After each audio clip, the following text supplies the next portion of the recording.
Nervous System Regulation, Vagus Nerve Reset for Burnout Recovery. Chapter 1. The Vagus Nerve, the most important nerve nobody ever talks about to T. The vagus nerve is one of the longest nerves in your body. It connects your brain with your heart, your lungs, your stomach, even parts of your digestive system. Think of it as a conversation between your brain and your body. The vagus nerve knows you are exhausted before your mind will admit it. It runs from your brainstem down through your chest, winding past your heart and your lungs, and it lands in your gut, the place where you already feel the truth your thoughts keep trying to outrun. It is called the vagus nerve, and it is the reason your body cannot relax even when the day is over, even when the work is done, even when you are lying in bed, staring at the ceiling, telling yourself, you are safe now. You can rest. Your body does not believe you, and that is not your fault. Chapter 2. The Polyvagal Lens. Why your body stays stuck. To understand why your body will not let go, you have to understand something the nervous system has been doing for millions of years. Long before you had a name for burnout. Long before you had a boss, a deadline, a reason to lie awake at 3 in the morning. Your autonomic nervous system is always scanning. Always. It does not read your intentions. It reads your environment. It reads the tone of a voice, the tension in a room, the pace of your breathing. It is constantly asking one question: am I safe? And if the answer, for weeks, for months, for years, has been no, your nervous system stops waiting for proof that the threat is over. It simply stays on. It locks the door and throws away the key.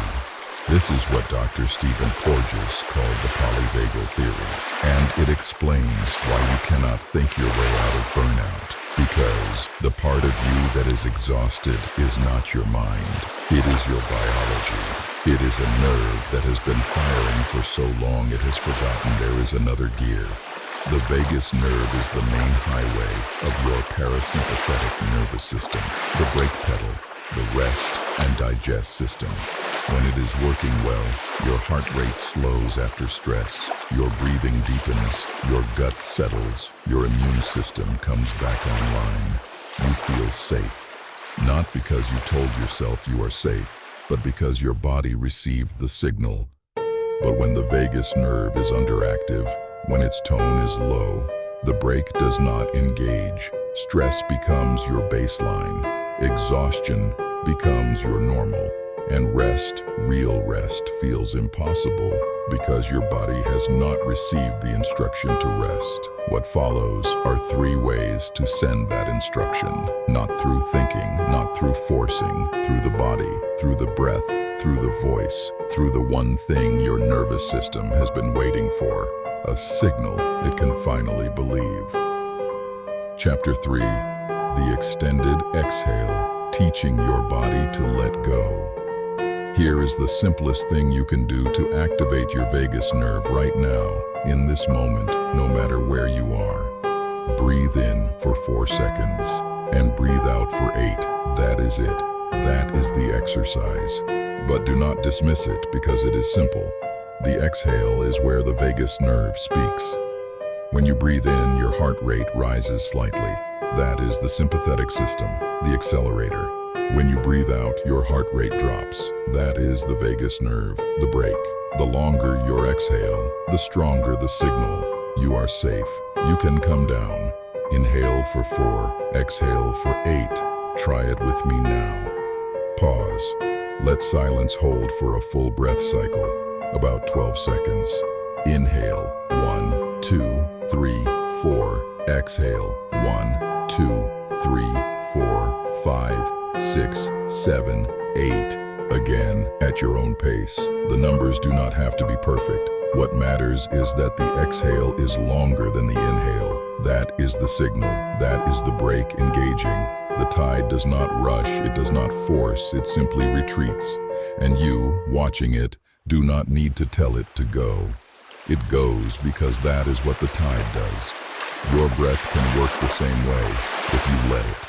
Do this for 2 minutes. That is all. 4 seconds in, 8 seconds out. You are not meditating. You are not trying to clear your mind. You are simply sending a signal down a nerve that has been waiting for a very long time to receive it. Chapter 4. The voice, toning, humming, and the nerve that listens. The vagus nerve is connected to your vocal cords, literally, physically. It runs right through them, which means that every time you hum, every time you sing, every time you make a low, sustained sound from your throat, you are vibrating the vagus nerve directly. You are massaging it from the inside. This is not metaphor. This is anatomy. The branch of the vagus nerve that innervates the larynx is called the recurrent laryngeal nerve. When your vocal cords vibrate, those vibrations travel down the nerve and into the parasympathetic system. Humming increases vagal tone. Chanting increases vagal tone. Even gargling water increases vagal tone. These are not spiritual practices, though they can be. They are physiological interventions that have been used for thousands of years, long before anyone knew what a vagus nerve was. Here is a simple practice. Sit comfortably. Close your eyes if you want to. Take a breath in, and on the exhale, hum. A low, steady hum, not a song, not a tune, just a tone. Let it sit in your chest, in your throat, in the back of your mouth. Feel the vibration. If humming feels strange, try this instead. Exhale slowly through your mouth while making a soft voo sound. Voo, like wind moving through a hollow space. The V sound engages the vocal cords. The extended exhale engages the vagus nerve. Together, they send the strongest signal your body can receive. Voo. Do this for 3 minutes. Hum, or voo, or chant, or simply make sound. Any low, sustained sound that vibrates in your throat and chest. Do not perform it. Do not judge it. This is not music. This is medicine. The voice you have been using to push through, to perform, to survive. That same voice can be used to heal. The same nerve that carries your words also carries your body's permission to rest. Use it. Chapter 5. The cold, a gentle shock that wakes the nerve. There is one more way to stimulate the vagus nerve. It is the simplest of all, and for some of you, it will be the hardest to receive because it asks for discomfort. Cold water, specifically cold water on your face. This triggers something called the mammalian dive reflex. It is ancient. It predates thought, predates language, predates everything you have ever worried about. When cold water hits your face, your body automatically slows your heart rate. Your vagus nerve activates. Your parasympathetic system engages. You do not have to do anything. Your body does it for you. This is why splashing cold water on your face can stop a panic attack. This is why a cold shower in the morning can shift your entire nervous system state for the rest of the day. It is not a punishment. It is not a wellness trend. It is a biological reflex that has been keeping mammals alive for millions of years. You do not need an ice bath. You do not need to suffer. Fill a bowl with cold water, or turn your shower cold for the last 30 seconds, or simply splash cold water on your face 3 times in the morning. That is enough. The nerve does not need intensity, it needs consistency. The cold wakes you up, but not in the way caffeine does. It wakes up the nerve. It reminds your body that it can shift states, that it is not stuck, that the brake still works, that the healing system was never broken, it was just waiting. Closing. The tide knows the way back.